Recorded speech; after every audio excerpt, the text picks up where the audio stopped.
दोस्तों, आज का वीडियो हमारा इलेक्ट्रिकल लॉजिक कंट्रोल वायरिंग का क्लास 3 है। और जैसे कि आपको मालूम है, जो हमारा लॉजिक कंट्रोल वायरिंग का क्लास है, इस क्लास में हम किसी लॉजिक के अनुसार सर्किट डायग्राम को ड्रॉ करते हैं। क्लास 2 जो हमारा था, उस क्लास में हमने इतने सारे लॉजिक का इस्तेमाल करते हुए हमने इस सर्किट डायग्राम को ड्रॉ किए थे। अब ये जो लॉजिक कंट्रोल वायरिंग का क्लास 2 था, इस वीडियो को देखने के बाद साहिद जी ने कमेंट किए थे, सर जी अगर मोटर ए के स्टार्ट होते ही टाइमर को ऑटोमेटिकली ऑफ करने के लिए सर्किट में क्या चेंजेस करना चाहिए, क्या आप एक्सप्लेन कर सकते हो? देखिए, इनका क्वेश्चन ये था कि ये जो हमने सर्किट डायग्राम बनाए, इस सर्किट डायग्राम में ये जो हमारा मोटर ए था, मोटर ए के स्टार्ट होते ही ये जो हमारा टाइमर है, ये ऑटोमेटिकली ऑफ होना चाहिए। लेकिन यहाँ पे जो हमने टाइमर का इस्तेमाल किए थे, इस टाइमर का काम ये था कि जो हमारा मोटर ए है, इसको ऑफ कर दे। तो यहाँ पे जो इनका क्वेश्चन था, इस क्वेश्चन के अनुसार हम यहाँ पे चेंजेस नहीं कर सकते हैं। दोस्तों, जो भी आप कमेंट करते हो, मैं हर एक कमेंट को पढ़ता हूँ और पढ़ने के बाद लगभग मैं हर एक कमेंट का रिप्लाई कर देता हूँ। फिर भी आप लोग कमेंट नहीं करते हो। प्लीज़ वीडियो को देखने के बाद जो भी आपका फीडबैक होता है, सजेशन होता है, अच्छा वीडियो बना, खराब वीडियो बना, जो भी आपके दिल में आए कमेंट कर दीजिए, क्योंकि आपके फीडबैक से ही मुझे पता चलता है कि मैं और वीडियो में क्या सुधार कर सकता हूँ। अब यहाँ पे जो इनका कॉमेंट था, इस कॉमेंट का मैंने रिप्लाई दिया। इस सर्किट में टाइमर का यूज़ मोटर ए को ऑफ करने के लिए यूज़ किया गया है। तो मोटर ए के स्टार्ट होने पर टाइमर को ऑफ करने से हमारा लॉजिक वर्क नहीं करेगा। अब इसके बाद में मैंने एक और रिप्लाई कर दिया था, जिसमें मैंने ये कहा था कि अगर आप किसी और लॉजिक का यूज़ करना चाहते हो तो एक्सप्लेन करो, नेक्स्ट वीडियो आपके लॉजिक पर ही होगा। तो उन्होंने रिप्लाई ये दिया, सर सपोज़ हमको एक लाइट को ऑपरेट करना है टाइमर के थ्रू। हम चाहते हैं कि लाइट 5 मिनट के बाद खुद ऑफ हो जाए और जैसे ही लाइट ऑफ हो, हमारा टाइमर भी रीसेट हो जाए। तो यहाँ पे जो इनने रिप्लाई दिया है, इसी रिप्लाई के अनुसार हम सर्किट डायग्राम को बना देते हैं। देखिए, ये चाहते हैं कि इनका जो लाइट है, वो 5 मिनट के बाद ऑटोमेटिकली ऑफ हो जाए। तो यहाँ पे कुछ समय के बाद में हमें लाइट को ऑफ करना है, तो उसके लिए हम इस्तेमाल करेंगे ऑन डिले टाइमर। यहाँ पे हमारे पास में एक ऑन डिले टाइमर है। अब ये जो हमारा टाइमर है, इससे हम डायरेक्टली लैंप को कनेक्ट नहीं कर सकते हैं, क्योंकि यहाँ पे उनको टाइमर को भी रीसेट करना है ऑटोमेटिकली। यदि वो चाहते हैं कि टाइमर को ऑन करने के बाद लाइट ऑटोमेटिकली ऑफ हो जाए, तो हम सर्किट डायग्राम बना सकते थे।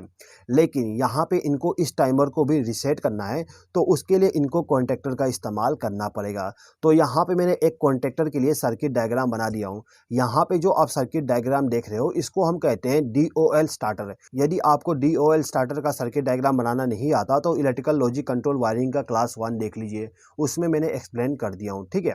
तो यहाँ पे हमारे पास में एक स्टार्टर है, जिसके द्वारा हम किसी लाइट को चालू कर रहे हैं, या फिर आप मान लीजिए किसी मोटर को चालू कर रहे हैं। अब यहाँ पे जो हमारा स्टार्टर है, इसी स्टार्टर के साथ में हमें ऑन डिले टाइमर का इस्तेमाल करना है। तो यहाँ पे जो हमारा टाइमर है, इसको मैं यहाँ पे ला देता हूँ। अब यहाँ पे सबसे मेन इंपॉर्टेंट बात ये आती है कि यहाँ पे जो हमारे पास में टाइमर है, इसको पावर सप्लाई कहाँ से दें। देखिए, इनका क्वेश्चन ये था कि जब हम लाइट को ऑन करते हैं, यानी कि जब हम कॉन्टैक्टर को ऑन करेंगे, तब हमारा जो टाइमर है वो ऑन हो जाएगा, और जो टाइमर है वो 5 मिनट के बाद में हमारे लाइट को ऑफ कर दे। तो हमें यहाँ पे क्या करना होगा, जो हमारा स्टार्ट पुश बटन है, ये वाला पुश बटन, इस पुश बटन के आउटपुट टर्मिनल से, यानी कि यहाँ से हम एक वायर को कनेक्ट करके ले जाएंगे और इस टाइमर के A1 टर्मिनल के साथ कनेक्ट कर देंगे। अब यहाँ पे होगा क्या, समझ लीजिए। देखिए, जब हम इसको प्रेस करेंगे तो क्या होगा, हमारा कॉन्टैक्टर ऑन हो जाएगा और साथ ही साथ में हमारा टाइमर भी ऑन हो जाएगा, ठीक है। अब इस टाइमर को ऑपरेट करने के लिए न्यूट्रल पावर सप्लाई भी देना पड़ता है, तो हम न्यूट्रल पावर सप्लाई को भी यहाँ से कनेक्ट कर देते हैं। तो यहाँ पे हमारा फेज सप्लाई और न्यूट्रल सप्लाई दोनों के दोनों कनेक्ट हो गए, ठीक है। अब हमारा टाइमर ऑन हो जाएगा। अब यहाँ पे हमें क्या करना है, ये जो हमारा कॉन्टैक्टर है, इसके ऑन होने के बाद 5 मिनट के बाद ऑटोमेटिकली ऑफ करना है, यानी कि इसका जो सर्किट है, इसको हमें ब्रेक करना है।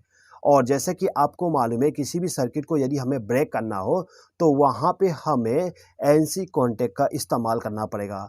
NC कॉन्टैक्ट हमेशा पावर सप्लाई को आगे फ्लो कराते रहेगा, लेकिन जैसे ही हमारा NC कॉन्टैक्ट NO बनता है, तो वो पावर सप्लाई को आगे फ्लो नहीं होने देगा। अब ये जो हमारा टाइमर है, इस टाइमर का NO NC का कॉन्टैक्ट कुछ इस प्रकार से होता है।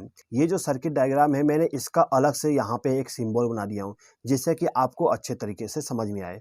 यहाँ पे हमने एनसी कॉन्टैक्ट बना दिए। अब ये जो हमारा एनसी कॉन्टैक्ट है इसका इस्तेमाल हमें इस कॉन्टैक्टर को ऑफ करने के लिए करना है। तो हम क्या करेंगे, ये जो हमारा एनसी कॉन्टैक्ट है इसको यहाँ से उठा के यानी कि इसको ले जाके जो हमारा मोटर ए है उसका जो कॉन्टैक्टर इस्तेमाल किया जा रहा है उसके सर्किट में इसको कनेक्ट कर देंगे। यहाँ पे हमने इसको कनेक्ट कर दिए। अब यहाँ पे जो हमने कनेक्शन किए हैं ये कनेक्शन कैसे वर्क करेगा एक बार समझ लीजिए। देखिए यहाँ पे जो हमारा एमसीबी है इस एमसीबी को सबसे पहले ऑन करते हैं।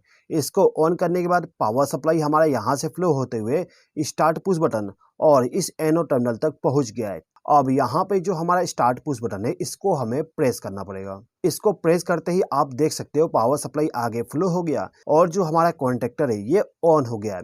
और साथ ही साथ में आप यहाँ पे देख सकते हो पावर सप्लाई यहाँ से फ्लो होते हुए टाइमर में भी चला गया है, यानी कि जो भी हमारा लाइट था या फिर जो भी हमारा मोटर था वो ऑन हो गया और साथ ही साथ में टाइमर का जो काउंटडाउन था वो भी स्टार्ट हो गया है। ठीक है, अब जैसे ही टाइमर का काउंटडाउन कंप्लीट होता है यानी कि जैसे ही 5 मिनट होता है तो तुरंत ही ये जो एनसी कॉन्टैक्ट है वो एनो बन जाएगा। यहाँ पे एनो बन गया तो आप देख सकते हो पावर सप्लाई ब्रेक हो गया, यानी कि हमारा कॉन्टैक्टर ऑफ हो जाएगा।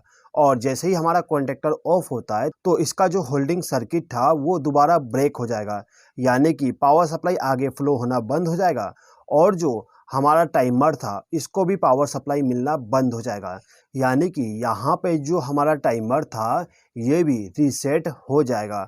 तो यहाँ पे जो इनका लॉजिक था कि जब हमारा लाइट ऑन हो जाए तो टाइमर जो है वो 5 मिनट के बाद लाइट को ऑटोमेटिकली ऑफ कर दे। तो इनके लॉजिक के हिसाब से हमने सर्किट डायग्राम को ड्रॉ कर दिए। दोस्तों यहाँ पे जो इनका फर्स्ट कमेंट था जिसमें इन्होंने ये कहा था कि सर जी अगर मोटर ए के स्टार्ट होते ही टाइमर को ऑटोमेटिकली ऑफ करना हो तो उसके लिए सर्किट में क्या चेंजेस करना होगा। देखिए यहाँ पे जो वो लॉजिक दे रहे थे वो गलत था, लेकिन यदि यहाँ पे हम स्टार्ट के जगह पे स्टॉप कर दें, यदि यहाँ पे हम ये कंडीशन रख देते हैं कि ये जो हमारा मोटर ए है इसके ऑफ होते ही हमारा जो टाइमर है ये ऑटोमेटिकली रीसेट हो जाए, तो उसके लिए हमें यहाँ पे छोटा सा चेंजेस करना पड़ेगा। क्या चेंजेस करना पड़ेगा समझ लीजिए। देखिए हमें क्या करना होगा, ये जो हमारा मोटर ए है इसका जो एनो कॉन्टैक्ट है उसका इस्तेमाल करना पड़ेगा। तो यहाँ पे हम एनो कॉन्टैक्ट ले लेते हैं। यहाँ पे हमारे पास में मोटर ए का एनो कॉन्टैक्ट है, इसको हमने ले लिए। अब ये जो हमारा एनो कॉन्टैक्ट है इसका इस्तेमाल हमें ये जो हमारा टाइमर है इसके सीरीज में करना होगा, यानी कि यहाँ पे ले जाके इसको हम कनेक्ट कर देंगे। अब यहाँ पे कनेक्ट करने से फ़ायदा क्या होगा समझ लीजिए। देखिए जब हमारा मोटर ए ऑफ रहेगा तो उस कंडीशन में हमारा टाइमर ऑन नहीं होगा। अब यदि यहाँ पे हमारा मोटर ए ऑन हो जाता है तो उस कंडीशन में हमारा जो एनो कॉन्टैक्ट है वो एनसी बन जाएगा और पावर सप्लाई यहाँ से फ्लो होते हुए टाइमर में चला जाएगा। अब जैसे कि आपको मालूम है ये जो सर्किट डायग्राम बनाया गया है इसमें लॉजिक कुछ इस प्रकार से लिया गया था कि यदि हमारा मोटर ए ऑन हो जाता है तो उसके तुरंत बाद हमारा मोटर बी भी ऑन हो जाएगा, यानी कि यहाँ से पावर सप्लाई फ्लो होते हुए टाइमर में आने लगेगा। अब यहाँ पे जो हमारा टाइमर है वो काउंटडाउन स्टार्ट कर देगा। मान लीजिए यहाँ पे हमने 5 मिनट रख दिए। 5 मिनट के बाद ये जो हमारा टाइमर है इसका जो कॉन्टैक्ट होता है इसको चेंज करेगा, यानी कि एनसी को एनओ बना देगा। यदि यहाँ पे जो हमारा एनसी कॉन्टैक्ट है वो एनओ बन जाता है तो उस कंडीशन में पावर सप्लाई आगे फ्लो नहीं होगा, यानी कि मोटर ए हमारा ऑफ हो जाएगा। ठीक है, अब इसके ऑफ होते ही होगा क्या, ये जो हमारा एनओ कॉन्टैक्ट था जो इसके ऑन होने से एनसी बना हुआ था वो दोबारा एनओ बन जाएगा, जिससे क्या होगा ये जो हमारा टाइमर है वो ऑटोमेटिकली रीसेट हो जाएगा। ठीक है, तो यहाँ पे जो इनका लॉजिक था इस लॉजिक के अनुसार यहाँ पे हमारा सर्किट डायग्राम बन गया। ठीक है दोस्तों यदि आपने अभी तक क्लास 2 वाले वीडियो को नहीं देखे हो तो राइट वाले वीडियो पे क्लिक करके उस वीडियो को देख लीजिए, और यदि आपने उस वीडियो को देख लिए तो लेफ्ट वाले वीडियो पे क्लिक करके इस वीडियो को देख लीजिए। ये वीडियो आपके लिए बहुत ही इंपॉर्टेंट होने वाला है। इस वीडियो को देखने के लिए धन्यवाद।